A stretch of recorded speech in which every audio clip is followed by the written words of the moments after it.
जोंनि प्रेस मिट लानायनि खारना जाहैदों मैया 12 तारिख एप्रिल 12 एप्रिलाव जोंहा आगु मन्त्रि चन्दन ब्रह्मआ BPF नागारनानै UPPL आव हाबहैबाय। दा बेखौ लानानै जोङो बिथांनि सायाव माखासे खोथा बुंनांगौ दङ होननानै जों सानो। मानोना बे 2 बोसोर डिप्युटी चिफ थानाय समाव हाग्रामानि अननायाव बहुतखिनि बियो सुबिदा मोनदोंमोन। जोंनि BPF निनो सानसे समनि चिफ आरो जोंनि दानि BPF दलनि सासे आफादगिरि महिलारी सार हाग्रामा महिलारी सारनि अननायावनो बियो 15 बोसोर केबिनेट मिनिस्टार जाबोदोंमोन। दा बेखिनियाव बिथाङा गोबां खामानि मावनो हानांगौमोन, हाबावनांगौमोन, नाथाय रायजो राजाया बेखौ मानो नाखस खालामखो, मानो फेजेनखो, बिनि थाखाय जों BPFआ दायि नङा। बिनि दायिया चन्दन ब्रह्मआ गावनो, जायनि थाखाय बियो सासे गोदान बिजाथि जयन्त बसुमतारीनि आखायाव गाज्रि भाबै बियो जेननांदों। जोंनि दलखौ नागारनानै थांनाया जेबो जाहोन गैया। बियो 3-4 बोसोर क्षमता गैयियावनो बियो अधैर्य जाबाय।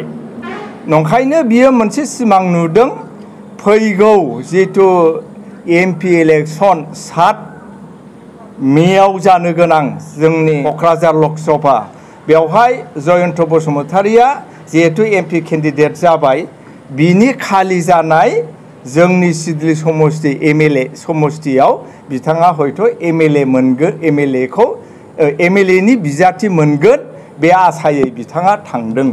नाथाय आं सानो बिथांनि बे आसायाबो जाफुंनाय नङा। जों खोनानो मोनदों माखासे सुबुंनिफ्राय जों एसे खोनानो मोननाय जादों 3 कौटि करि प्राइमारि फैसा जासिदों होननाय जों खोनानो मोनदों। आरो बेसेबां सैथो? प्राइमारि सिगांनि गाव मन्थ्रि थानाय समाव बियो जेब्ला WPT नि मिनिस्टारमोन, बे समाव बियो मोनफ्रोमबो प्राइमारिफोरनो 3 कौटि करि होनो होननानै बिनि आखाइनि मानसिफोरनि दारै बियो पारसेन्ट लानानै थांदोंमोन इलेक्शननि आवगाय, नाथाय मोनसेबो खामानिखौ बियो हरनो हायाखिसै। जायनि थाखाय जोंनि BPF नि मानसिफ्रानो, प्राइमारिनि मावथिफोरानो बिथांखौ नागारनानै बिथांखौ फेजेनदों।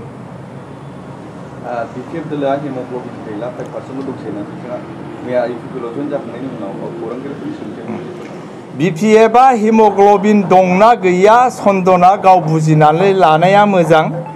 खारन दिनै मोनफ्रोमबो जायगायाव हाजार मानसि दि जयनिं जागासिनो दङ, आरो दिनै जों मोनसे जायगायाव थांगासिनो दंबावो, बेयावबो आरो जयनिं जादों। जों जुदि हेमोग्ल'बिन गैलाब्ला जोंनि जायगायाव जों जुदि दुरबल जाबायबा जोंनि दलाव फैगासिनो दं।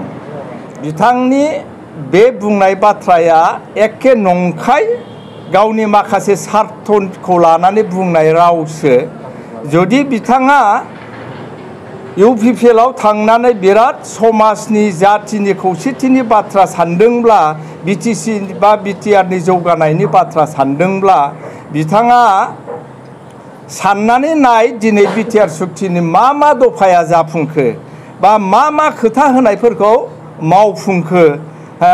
आरो चन्दन ब्रह्मआ जुदि खौसेथिनि बाथ्रा सानदोंबा, BTR नि जौगानाय सानदोंबा, BTR नि दफाफोरखौ लानानै मानो हाइकर्टआव केस होनो गोनां जाखो? होमब्ला बिथाङा बे जायगायाव बोरै थांनानै माब्रै बेबादि खोथा बुंनो हाखो?